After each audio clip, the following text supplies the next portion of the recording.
오늘 로마서 9장을 보겠습니다. 로마서 9장 14절부터 24절까지 먼저 읽고 그리고 좀 나누도록 하겠습니다.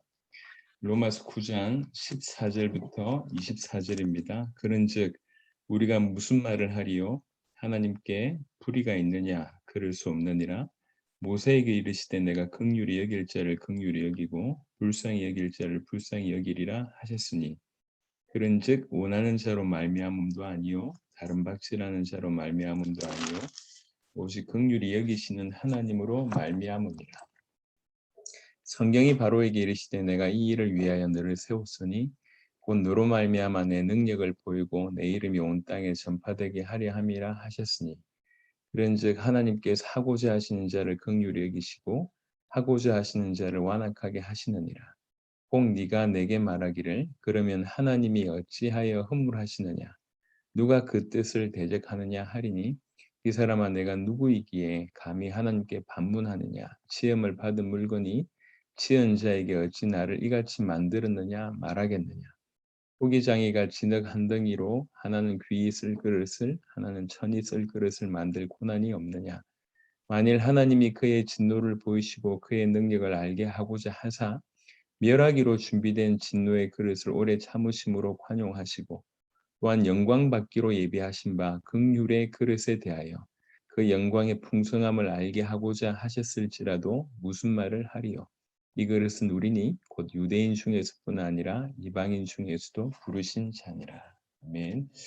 로마서 8장까지 우리가 쭉 봐왔던 부분이 우리에게 허락하신 구원이 얼마나 놀라운가 이제 미리 아시고 미리 정하시고 그리고 이제 하나님의 카이로스 때 부르시고 부르신 그들을 의롭다 하시고 그리고 이제 영화롭게 하셨느니라 얘기하시면서 우리 구원이 영원히 안전하다고 하는 또 우리 구원이 완전하다고 하는 것들을 쭉 이렇게 이제 논증을 펼치다가 로마서 9장에 와서는 이제 그 반문을 하는 걸 이제 생각을 하는 겁니다. 다 좋은데 그럼 이스라엘은 어떻게 됐냐? 하나님이 부르신 이스라엘이 당신 말로 얘기하자면 실제로는 그 구원에서 탈락이 된 것 같은데 그러면 하나님의 말씀이 이렇게 성취되지 못한 거 아니냐? 아니면 하나님께서 중간에 또 뭐 이렇게 변하셨거나 아니면 하나님이 그럴 능력이 없거나 여하튼 이스라엘을 두고 볼 때 뭔가 실패하신 거 아니냐라고 하는 부분에 이제 반론을 생각하면서 이제 9장부터 11장까지는 그 부분에 이제 대답을 하는 것입니다. 이스라엘에 관해서. 그래서 이제 지난 시간에 9장이 펼쳐지면서 이제 9장 6절이 사실은 그 부분의 답인데 그러나 하나님의 말씀이 폐하여진 것 같지 않도다. 실상은 폐하여지지 않았다. 이스라엘에게서 난 그들이 다 이스라엘이 아니요. 라고 얘기하면서 우리가 알고 있는 그 이스라엘이 육신의 이스라엘이 아니다. 참 이스라엘이다. 라고 이제 얘기를 하는 겁니다. 그래놓고 오늘은 그 참 이스라엘에 대한 얘기를 좀 하면서 13절에 기록된 바 내가 야곱은 사랑하고 에서는 미워하였다 하심과 같으니라. 그러니까 그 안에서 엄밀하게 얘기하면 그 육신의 혈통적인 이스라엘의 안에서 참 이스라엘이 존재한다. 그래서 혈육이 혈통적으로는 이스라엘 백성일지 모르겠지만 사실은 참 이스라엘 그 범주 안에 들어가지 못한 사람들이 있다.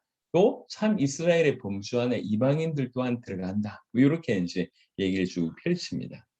그러니까 그 부분에 대해서 이제 오늘부터 14절부터 또 이제 그렇게 얘기하니까 또 다른 반론을 제기하면서 답을 하는 형태로 진행이 됩니다. 14절에 만약에 하나님께서 이제 하나님의 주권적인 은혜로 야곱을 선택하셨고 이삭을 선택하셨다고 만약 그렇게 얘기한다고 하면 14절에 그런즉 우리가 무슨 말 하리요?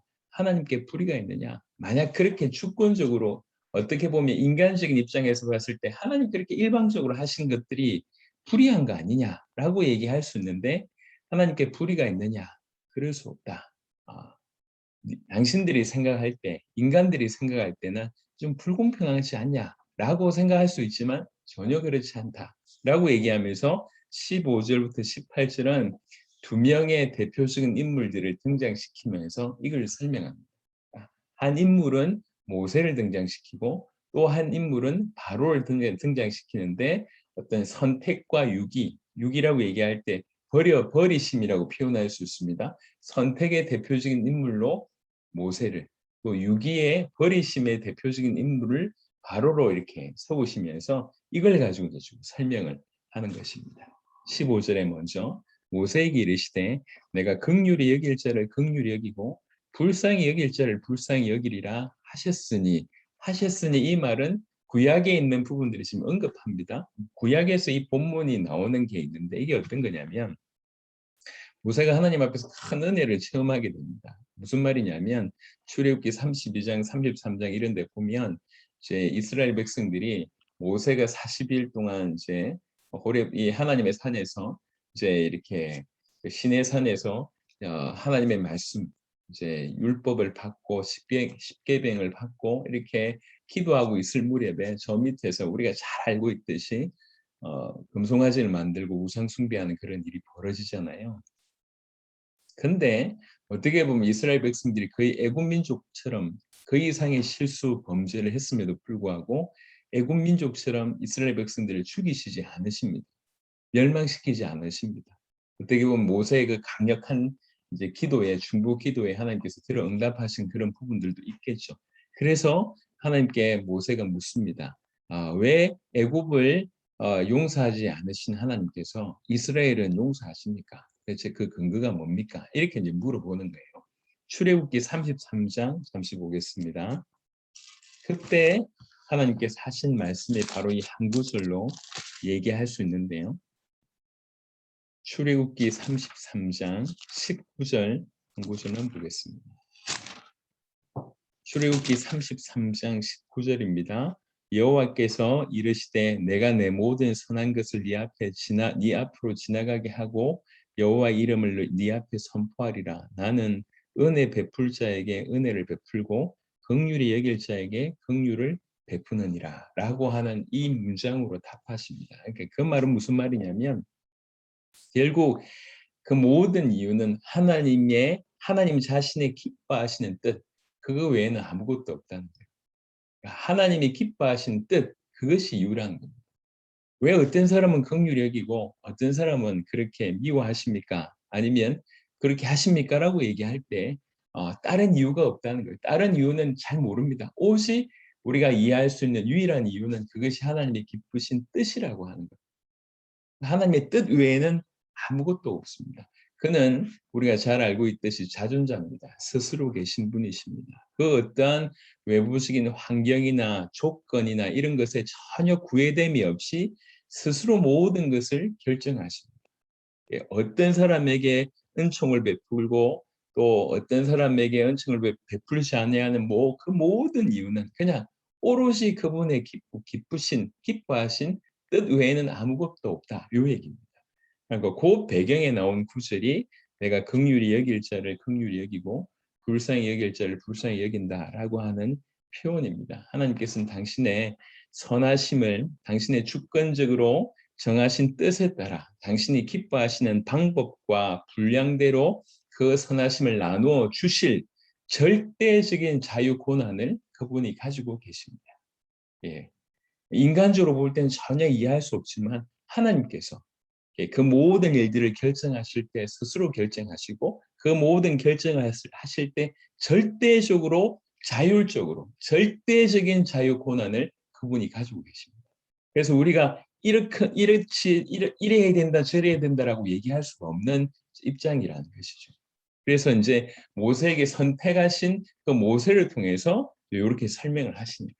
그리고 나서 16절에 그런즉 원하는 자로 말미암도 아니 원하는 자로 말미암다는 얘기는 구원의 관점에서 구원을 받느냐 받지 않느냐를 어떻게 결정하는 것이 원함이 아니라는 거죠. 예. 내가 구원받고 싶다고 소원하는 어떤 그것 때문에 내가 구원받을 수 있냐? 그렇지 않다는 거예요. 원하는 자로 말미암아서 구원받는 게 아닙니다. 또 다른 박질을 하는 자로 말미암아 구원을 받을 수 있는 게 아니에요. 그냥 내가 열심히 활동하고 어떤 공로에 따라서 구원이 오는 것이냐? 그렇지 않은 거예요. 내가 원한다고 구원받을 수 있는 것도 아니고 내가 열심히 활동하고 어떤 공로를 세운다고 구원받는 것도 아닙니다. 오직 구원은 긍휼히 여기시는 하나님으로 말미암느니라 되어 있습니다. 이제 이런 부분이 하나님의 절대적인 주권이 그 구원은 하나님의 절대적인 주권 안에 있다. 그 절대적인 주권은 철저하게 하나님의 절대적인 자유 안에 속해 있기 때문에 그 부분은 신비입니다. 하지만 분명한 것은 그분의 뜻으로 말미암아 어떤 자는 긍휼히 여기고 어떤 자는 그렇지 않다. 자, 그리고 17절에 유기의 대표적인 인물인 바로에 관한 얘기를 조금 해보겠는데요. 이제 14절부터 18절을 웬만큼 좀 진행되면 조금 더 이해하실 수 있을 것입니다. 성경이 바로에게 이르시되 내가 이 일을 위하여 너를 세웠으니 곧 너로 말미암아 내 능력을 보이고 내 이름이 온 땅에 전파되게 하려 함이로라 하셨으니 여러분 사실 이 선택과 유기는 굉장히 논란이 많은 부분입니다. 그러니까 이제 2000년간 논란이 많았습니다. 왜 그러냐면 이제 이게 일단 인간적으로 이해가 안 되는 부분이고요. 인간적으로 이해하려고 시도하는 부분에 많은 새길들로 빠지게 됩니다. 이 예정에 대해서 이 예정을 잘못 이해해서 운명론으로 또 이해하기도 하고 또 예지 예정 이런 식으로 이제 표현하면서 사실은 하나님께 아시고 정하셨다. 요까지는 괜찮은데 조금 더 나아갑니다. 이게 무슨 말이냐면 예를 들면 나를 구원하신다고 얘기할 때 얘가 나중에 이렇게 해가지고 행동할 줄 알고 그 행동을 알고 정하셨다. 이렇게 되는 겁니다. 그럼 그렇게 되면 뭐가 되냐면 결국 우리 구원이 결국은 우리 행동 때문에 구원받는 일이 벌어지는 거잖아요. 그건 있을 수 없다는 거예요. 근데 이런 여러 가지 논란들이 어마어마하게 많이 쏟아지는 것이 바로 이 본문입니다. 오늘의 선택과 유기라고 하는 예정론이라고 하는 이 부분이 가장 많이 논란이 되는데 그 수많은 논란들을 일일이 다 다룰 필요가 없습니다. 가장 중요한 핵심, 우리가 이해해야 될 그 핵심만 정확하게 붙들고 있으면 되리라고 생각을 합니다. 여하튼 17절에 바로를 얘기합니다. 성경이 바로에게 이르시되 내가 이 일을 위하여 너를 세웠으니 여기서 제일 또 이제 문제가 되는 부분이 뭐냐면 너를 세웠다라고 하는 부분입니다. 이제 이거를 어떻게 이용하냐면 내가 이 목적을 위해서 너를 지었다. 이렇게 이제 해석을 합니다. 그러니까 이 목적을 위해서 너를 지었다라고 얘기하면 어떻게 됩니까?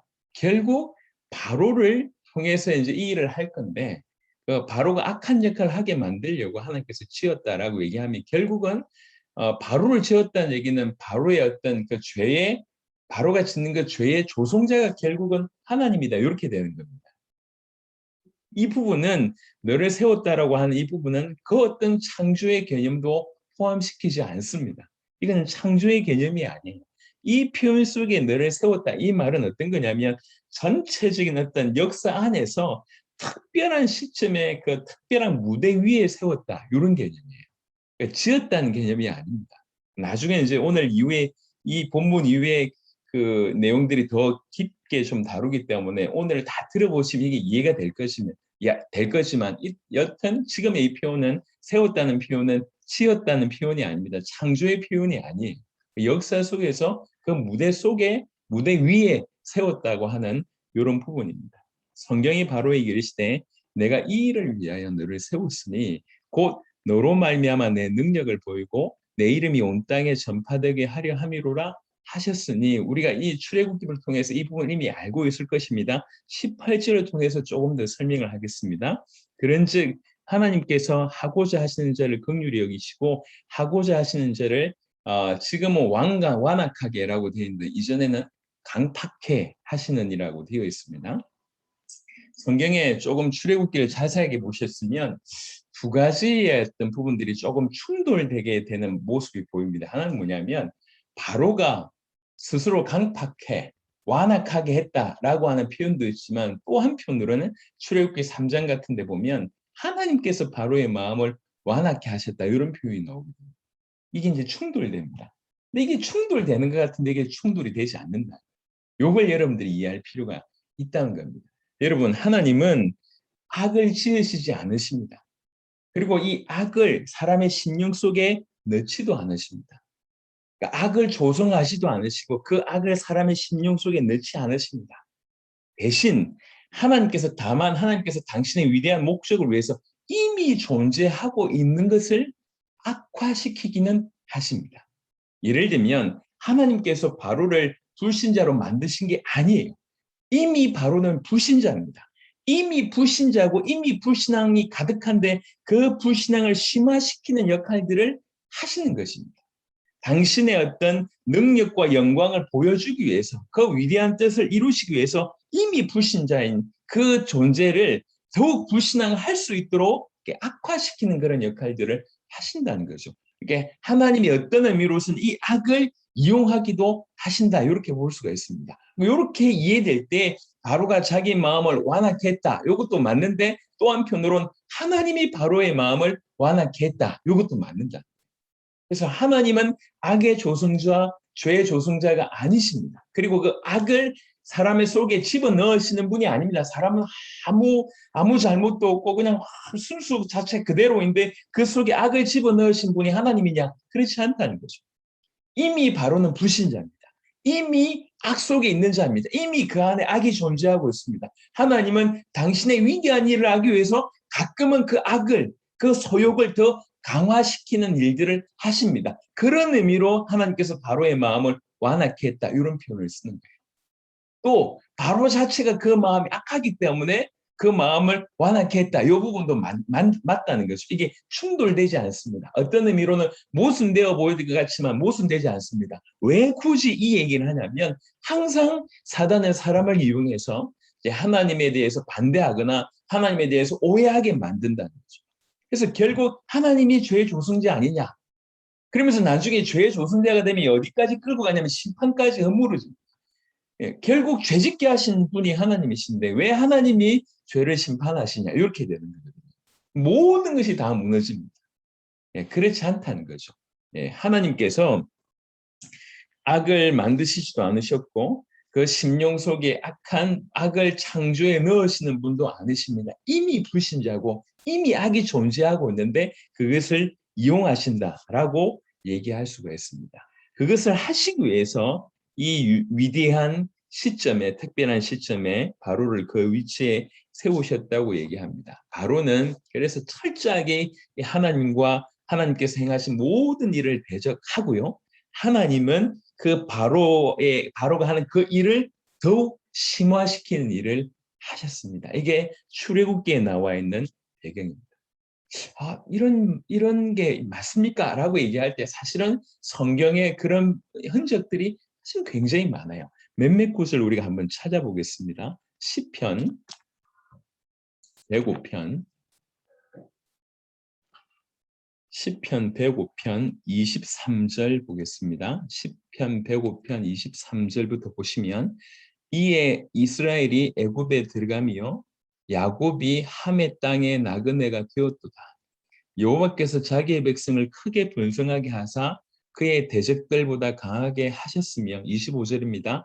또 그 대적들의 마음이 변하게 하여 그의 백성을 미워하게 하시며 그의 종들에게 교활하게 행하게 하셨도다. 누가요? 하나님이에요.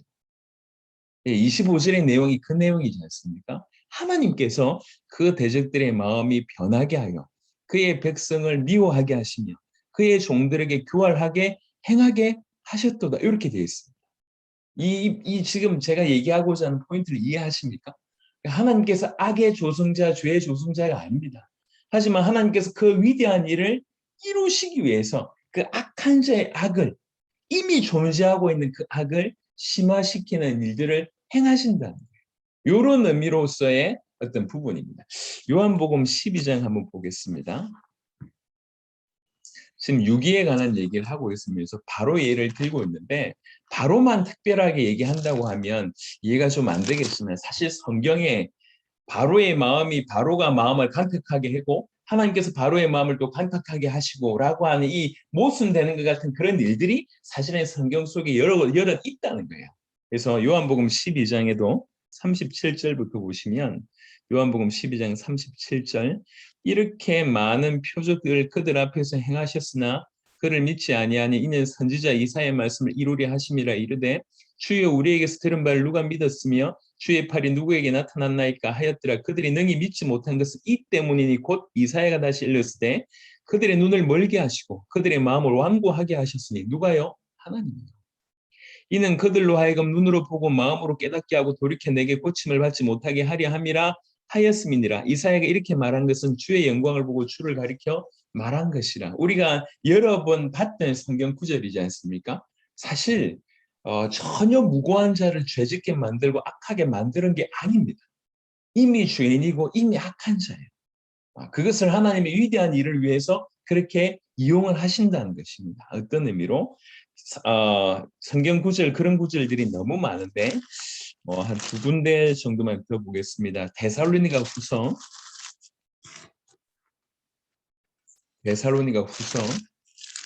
2장입니다. 데살로니가 후서 2장 11절 12절 보시면 이름으로 하나님이 미혹의 역사를 그들에게 보내사 거짓 것을 믿게 하심은 진리를 믿지 않고 불의를 좋아하는 모든 자들로 하여금 심판을 받게 하려 하십니다. 11절 보면 하나님이 미혹의 역사를 그들에게 보내사 거짓 것을 믿게 하시면 누가요? 하나님이요. 이렇게 되어 있습니다. 아니 하나님이 죄인을 더 죄짓게 만드신단 말이야. 이렇게도 생각할 수 있는데 사실 이곳에서 가장 정확한 해석은 우리가 이미 익혀봤던 로마서에 나와 있습니다. 로마서 1장을 잠시 보시면 로마서 1장 24절입니다. 그러므로 하나님께서 그들의 마음의 정욕대로 더러움에 내버려 두사 26절에 이 때문에 하나님께서 그들을 부끄러운 욕심에 내버려 두셨으니 28절에 또한 그들이 마음에 하나님 두기를 싫어하며 하나님께서 그들을 그 상실한 마음대로 내버려 두사 엄밀하게 얘기하면 죄인들을 더 죄짓게 한다라고 하는 표현도 맞지만 사실은 이 모든 표현에 가장 적합한 성경적인 부분들은 내버려 두셨다고 하는 것입니다. 무슨 말이냐면 하나님께서 마음을 강팍하게 하는 여러 방식 가운데 하나가 뭐냐면 하나님께서 제어하시는 작동을 멈추신다는 거예요. 무슨 말이냐면 사실은 이 세상이 전부 죄 속에 빠져 있는데 하나님은 어떤 의미로 우리가 인식하지 못하시면 그 죄의 한계와 제한을 두셨습니다. 만약 하나님께서 그 죄의 한계와 제한을 두시지 않으시면 이미 이 세상은 지옥불에 이미 이 세상 자체가 이 지옥 자체가 돼버렸을 것입니다. 그래서 사람들이 열심히 죄를 짓지만 사실은 그 죄에 여기까지는 안 된다라고 하는 것들 본인들이 경험하고 있습니다. 왜 그러냐? 하나님께서 그 죄의 제한과 한계를 두셨는데요. 강팍케 한다는 말은 뭐냐면 로마에서 1장 요 얘기입니다. 내버려 두사. 그 제한하는 것을 거두어 가신다.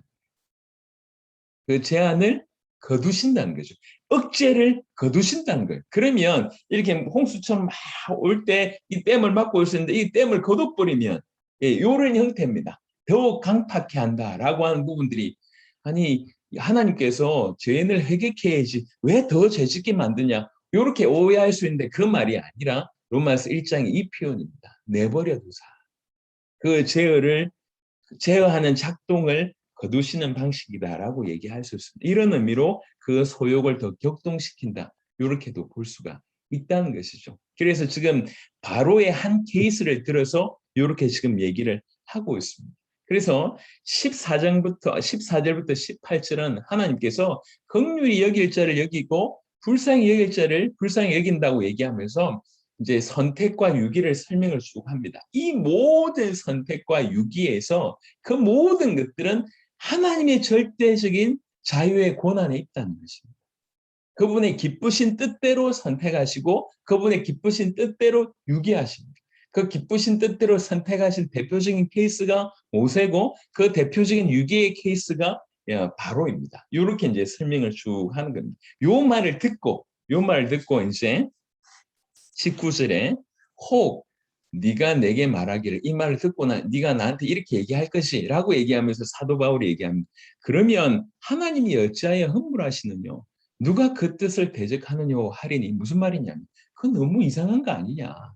하나님이 허물하신 거 아니냐라고 얘기한다는 거죠. 하나님께서 이미 선택과 유기를 작정하시고 예를 들면 바로에게서 보는 바와 같이 죄인을 강팍하게 하시고 오히려 그로 말미암아 더 큰 죄에 빠지도록 버려두신 게 맞다고 하면 어떻게 하나님이 그런 죄인들을 책망하고 흠잡을 수 있냐. 엄밀하게 얘기하면 그 유기의 책임이 하나님께 있는 거 아니냐. 그런 하나님이 어떻게 심판할 수 있느냐. 그런 하나님은 사실 허물한 거 아니냐. 공정하지 않지 않냐. 이렇게 이제 질문할 수 있다니. 하나님이 어떤 사람은 구원하고 어떤 사람은 벌하신데 그 도대체 이유가 뭐냐? 뭐 가지고 그렇게 하냐?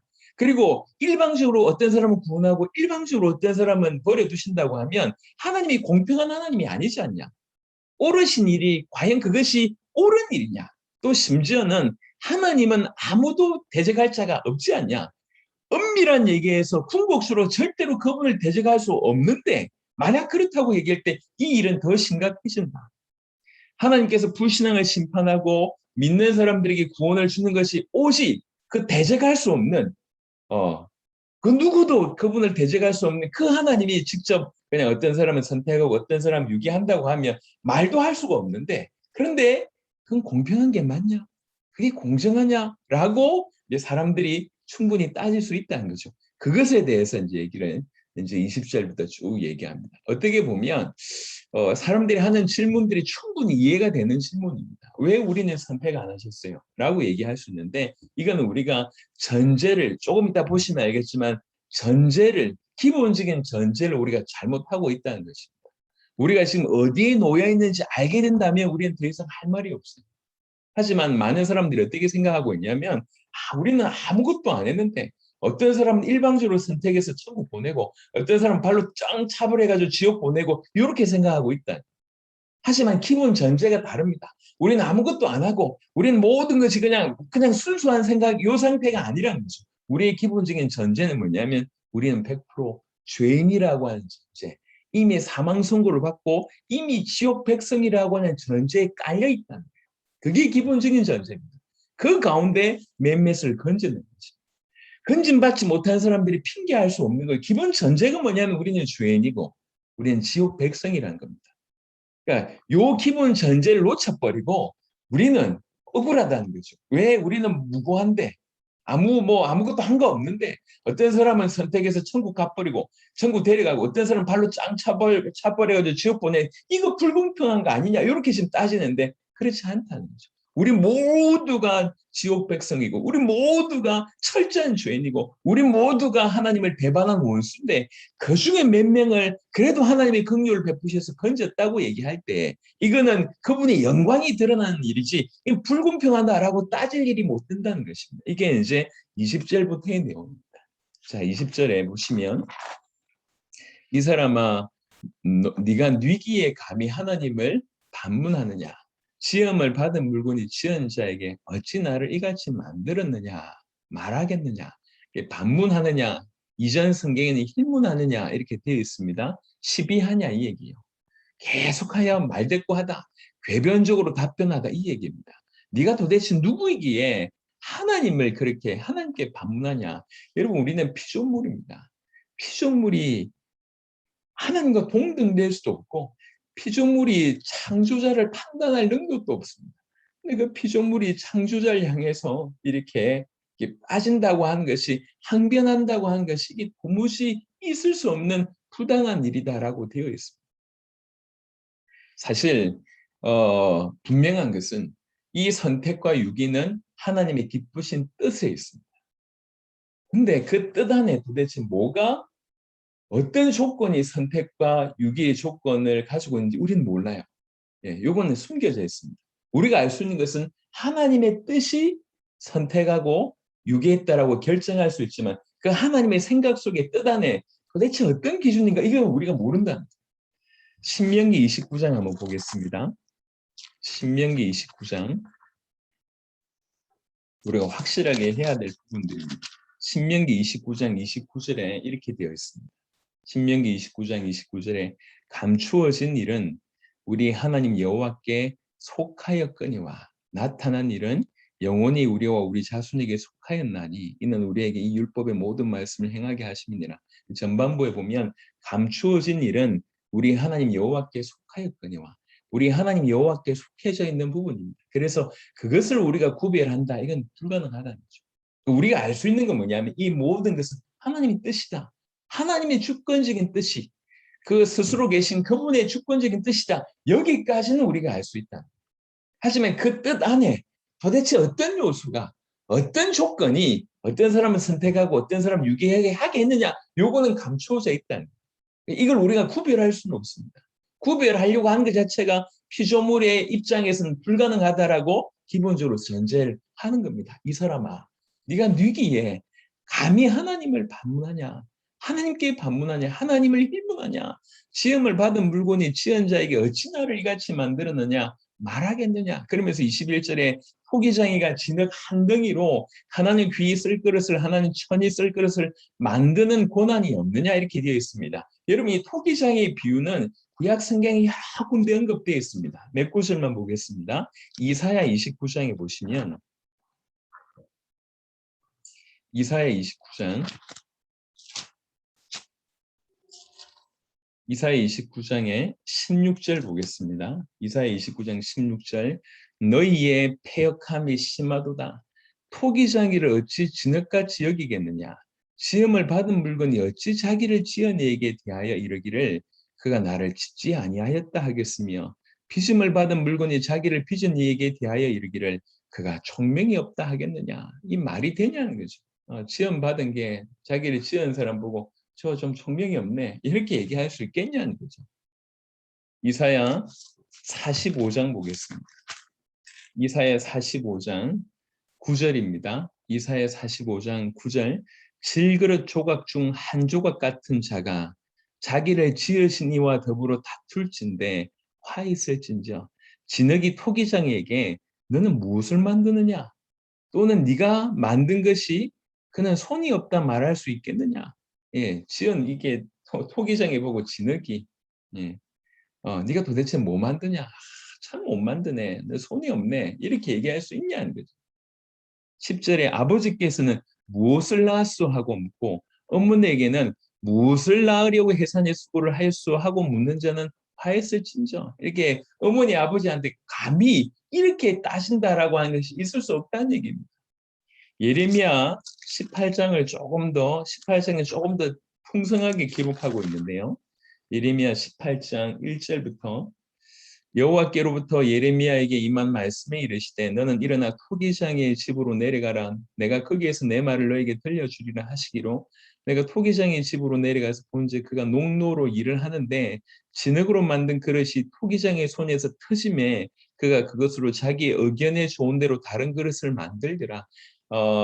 하나님께서 여호와께서 직접 토기장이로 이 토기장이에게 내려가라고 얘기하면서 예레미야에게 얘기하는 겁니다. 이 토기장이 비유는 직접 얘기하신 겁니다. 하나님께서.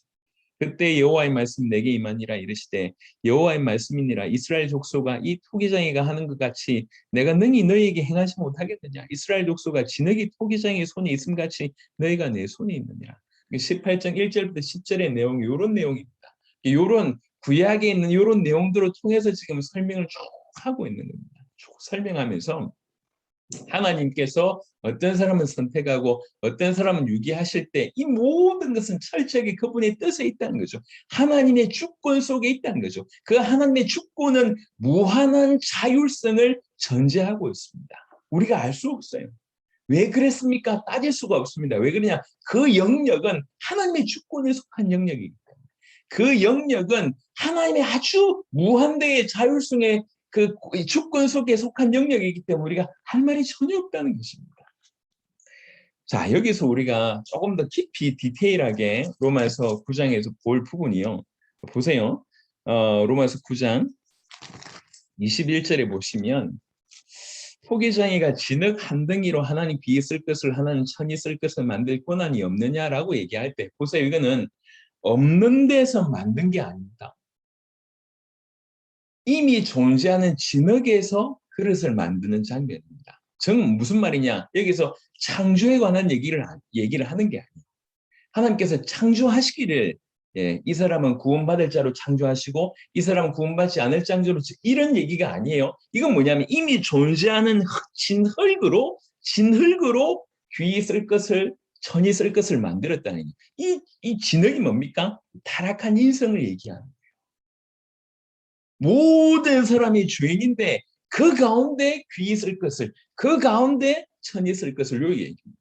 그래서 요 얘기는 창조에 관한 얘기가 아닙니다. 그래서 어떤 사람은 죄 짓고 정죄받도록 하기 위해서 창조하셨고 어떤 사람은 구원받게 하기 위해서 창조하셨다는 얘기가 아닙니다. 이것은 창조에 관한 얘기가 아닙니다. 이것은 구원에 관한 문제입니다.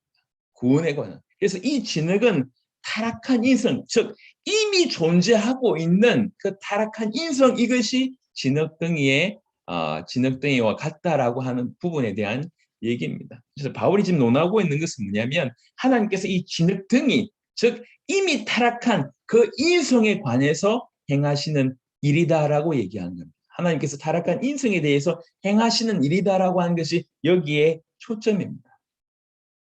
그래서 보통 사람들이 일부러 어떤 사람을 지옥에 보내기 위해서 고의적으로 만드셨다라고 비난하는 것은 거짓말이라는 거예요. 그렇지 않다는 것입니다.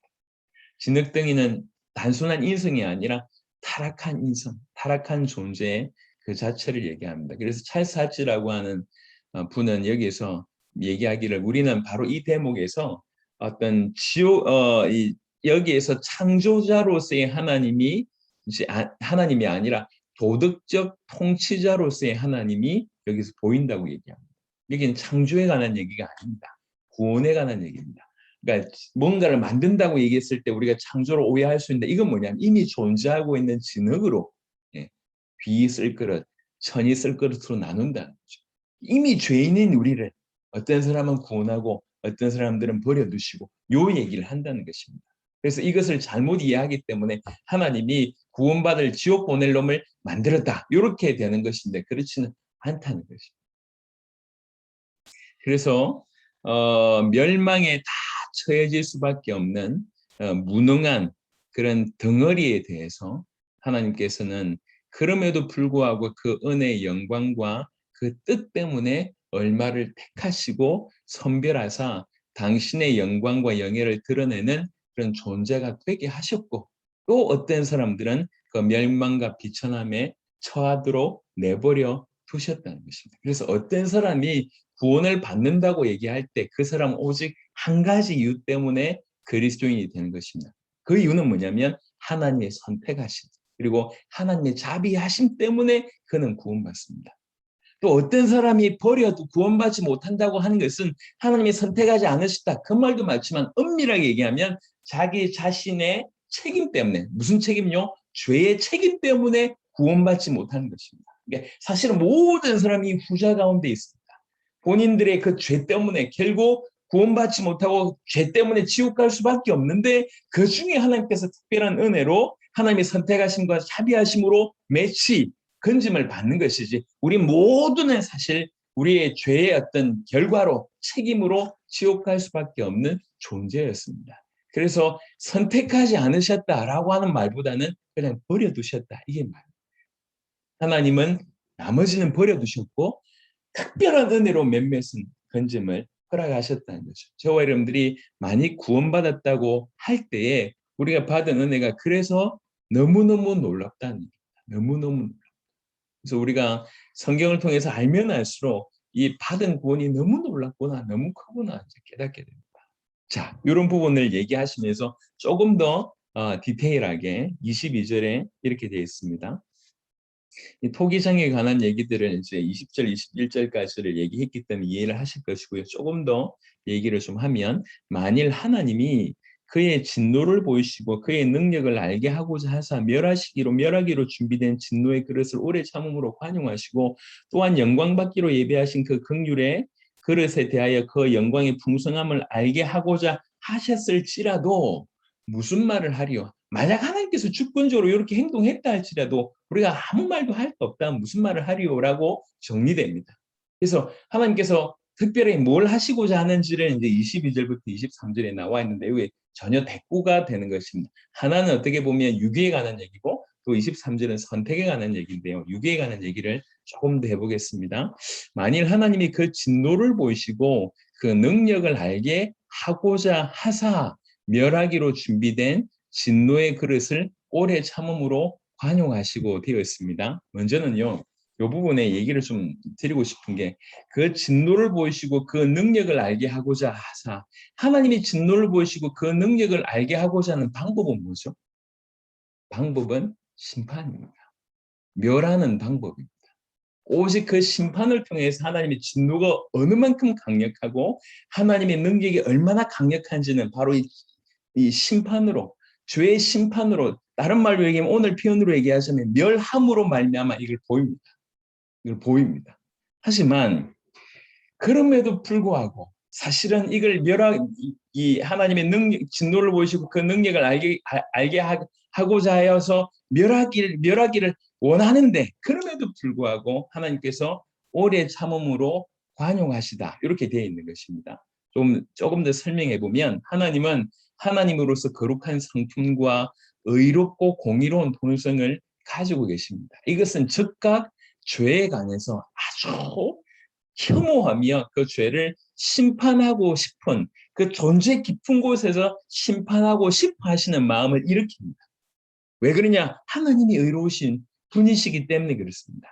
그래서 하나님은 죄를 심판하시는 이런 모습을 통해서 하나님의 당신의 어떤 영광스러운 존재 성품, 즉 그런 부분들을 드러내시려고 하는데, 무엇보다도 하나님께서 이제 존재적으로 공의로우시고 의로우신 존재적으로 죄에 대해서 어떤 행동을 하실 때 진노와 그 능력을 알게 하심으로 행동하시고, 그 심판과 멸함으로 말미암아 누구보다도 심판을 경험하게 됐을 때 하나님의 진노가 얼마나 큰지, 하나님의 능력이 얼마나 큰지 알게 되지 않습니까? 사실은 하나님이 그 진노를 보이시고 그 능력을 알게 하고자 정말 빨리 어떤 의미로서 멸하고 싶은데, 죄에 대해서 그런 마음이 있는데 또 다른 부분이 있어요.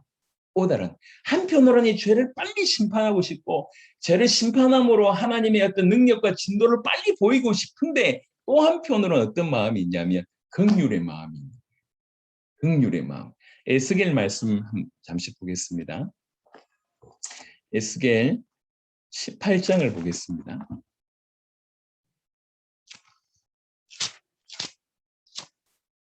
에스겔 18장 23절입니다.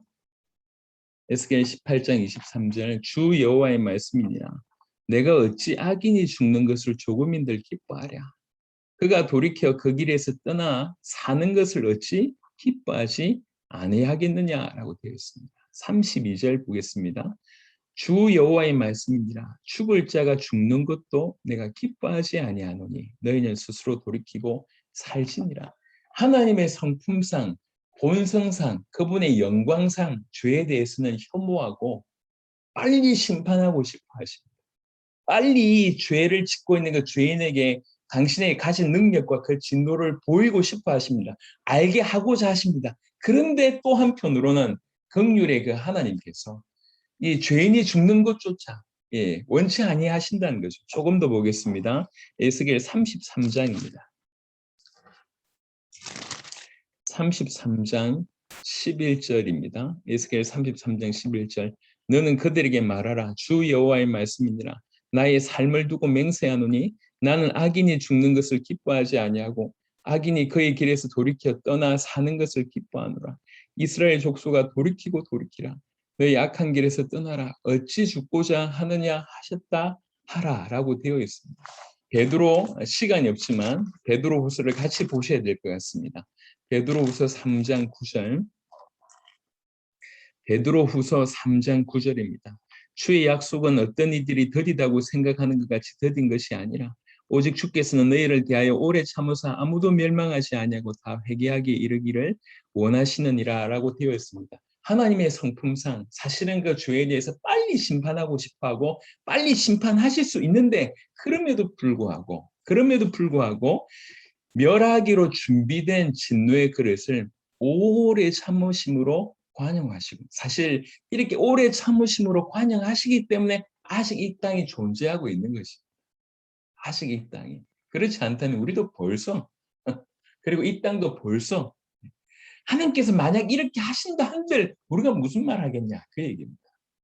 하나님이 그 진노를 보이시고 그 능력을 알게 하고자 하사 사실은 멸하기를 원하시지만, 그래서 멸하기로 준비된 진노의 그릇이지만 그럼에도 불구하고 오래 참으시고 관용하신다, 이 얘기입니다. 자, 여기서 준비된 진노의 그릇이라고 되어 있고요. 23절에 보면 또한 영광 받기로 예비하신 바, 22절에는 준비된, 23절에는 예비하신 바, 틀린 겁니다. 23절에 예비하신다는 얘기는 누가 예비하셨다는 얘기. 다른 말로 하나님이 예비하셨다는 얘기고, 여기에서 22절에 준비된이라고 얘기하는 것은 하나님이 준비시켰다는 얘기가 아닙니다. 이건 예비한다라고 하는 부분들과 전혀 맞지 않습니다. 이 준비는 스스로 하신 겁니다. 스스로 한 겁니다. 자신을 멸망받도록 한 것은 자신입니다. 멸망받기로 그들을 시킨 것은 아담이 타락할 때 그들이 죄를 동시에 같이 지은 것이었고, 그리고 그들의 자신의 불순종 때문에 이미 준비된 것입니다. 그래서 이것은 하나님께서 얘를 멸망시키기 위해서 예비하셨다, 이런 차원이 아닙니다. 본인 스스로 멸망받기로 준비가 되었다라고 볼 수가 있습니다. 그래서 멸하기로 준비된 진노의 그릇을 오래 참으시고 관용하신다고 얘기했습니다. 왜 그렇습니까? 왜 이렇게 오래 참으시고 관용하십니까? 그 말은 무슨 말이냐면, 그렇게 수많은 기회를 주셨는데도 불구하고 그것을 받아들이지 않으면 그 끝날의 인간으로 하여금 아무 말도 하지 못하게, 아무 말도 할 수가 없습니다. 그렇게 많은 기회를 주셨는데, 그리고 그들의 심판받을 때, 그렇게 버티다가 심판받을 때 그 심판이 더욱 두드러지게 하기 위해서 오래 참으시고 지금 관용하십니다. 그리고 그렇게 그 나타나심이 지연된 이유는 베드로후서 3장에도 나와 있던 것처럼 그 강림이 더욱더욱 놀랍고 영광스럽게 될 것이기 때문에 이렇게 오래 참으시고 관용하신다는 겁니다. 시간이 많이 지났네요. 바로바로 진행하겠습니다. 만일 하나님이 그 진노를 보이시고 그 능력을 알게 하고자, 요거는 언제 나옵니까? 이거는 멸하실 때, 심판하실 때 사실은 이것들을 가장 명확하게 그들로 하여금 알 수가 있습니다. 그러니까 그 진노를 보이시고 그 능력을 알게 하고자 멸하기로 준비된, 그럼에도 불구하고 그 멸하기로 준비된 그릇을 오래 참으심으로 관용하시고, 하나님의 성품상 죄에 대한 혐오상 빨리 심판하고 싶은데, 그럼에도 불구하고 그것을 제어하는 것은 뭐냐면, 이제 그럼에도 불구하고 하나님께서 악인이 죽는 것 또한 기뻐하지 않으시니까 어찌하든지 하나님께서 더욱더욱 기회를 주시기 위해서 오래 참음으로 관용하신다. 만약 그렇다 할지라도 무슨 말 하겠냐? 하나님이 이런 일을 행하신다 한들 무슨 말 하겠냐? 23절에 또한 영광 받기로 예비하신 바 긍휼의 그릇에, 진노의 그릇과 반대되는 얘기입니다. 긍휼의 그릇에 대하여 그 영광의 부요함을 알게 하고자 하셨을지라도 무슨 말 하리요? 예비하신 바, 아까 얘기했듯이 그 준비된 것과 상반된 것입니다. 하나님이 예비하셨습니다. 이 긍휼의 그릇은 또한 영광 받기로 예비하신 바 긍휼의 그릇에, 우리 구원받은 자들 얘기합니다. 그 긍휼의 그릇에 대하여, 이 긍휼의 그릇에 대해서 뭘 알게 하고자 원하시냐면 그 영광의 부요함을 알게 하고자 원하신다고 얘기하십니다. 구원받은 자들이 구원에 있어서 하나님께서는 당신의 영광의 부요함을 알게 하고 계시다라고 하는 뜻입니다. 그 영광의 부요함이 뭘까요? 여러분, 우리가 이제 이미 로마서를 통해서 쭉 들었지만 우리가 창세전에 이미 하나님께서 미리 아시고 미리 정하셨고, 카이로스 때 우리는 부르심을 받았습니다. 여기서 멈추지 않고 우리는 의롭다함을 받았고 이제 영화롭게 되는 일들이 순서적으로 일어납니다. 이 어마어마한 일들, 그래서 나중에 우리가 주님 다시 오실 때 우리가 그와 같은 영광의 몸으로 변하게 되고 그분을 우리가 직접 목도하게 되고 영원한 하나님의 나라에서 왕노릇하고 그분의 기업을, 그 하늘나라의 기업을 상속받는 엄청난 일이 주어집니다. 새하늘과 새 땅, 너무 말할 수 없는 그 엄청난 일이 벌어지는데 이것이 어떻게 우리에게 주어졌습니까?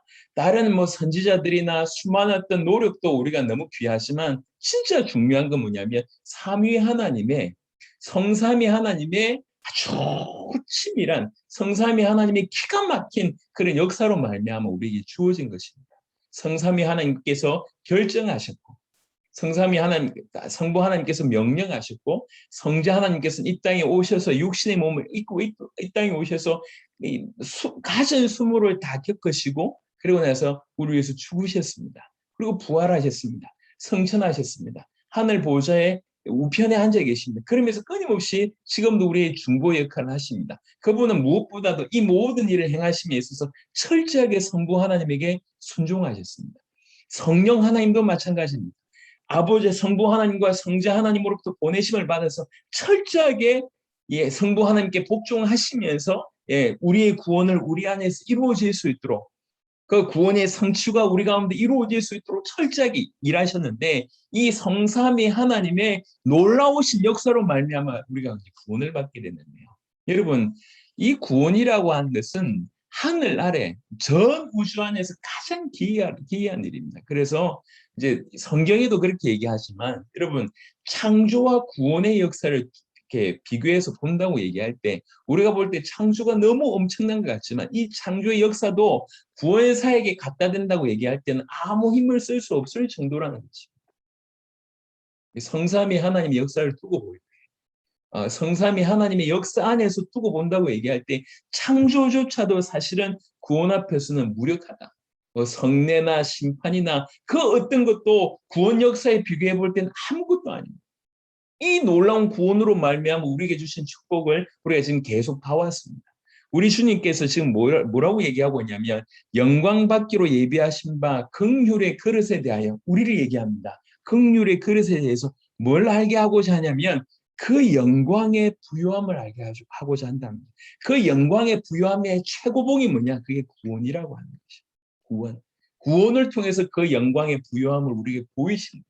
이 구원을 이루기 위해서 성삼위 하나님의 놀라우신 그 역사, 그 자체가 영광의 부요함입니다. 또 그분의 놀라운 역사로 말미암아 우리에게 이 구원이 주어졌지 않습니까? 이 구원 안에 있는 것들이 그 영광의 부요함이라고 볼 수가 있습니다. 이 땅에 수많은 것들이 그 구원이라고 하는 것으로 다 소급될 수 있다고 볼 수가 있습니다. 그 영광의 부요함을 알게 하고자 하신다는 겁니다.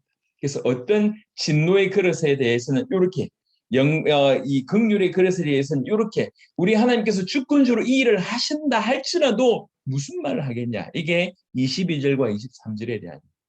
그래서 24절에는 이 23절에 그 긍휼의 그릇이라고 하는 것을 조금 더 설명한 것입니다. 이 그릇은 우리니 곧 유대인 중에서뿐 아니라 이방인 중에서도 부르신 자니라.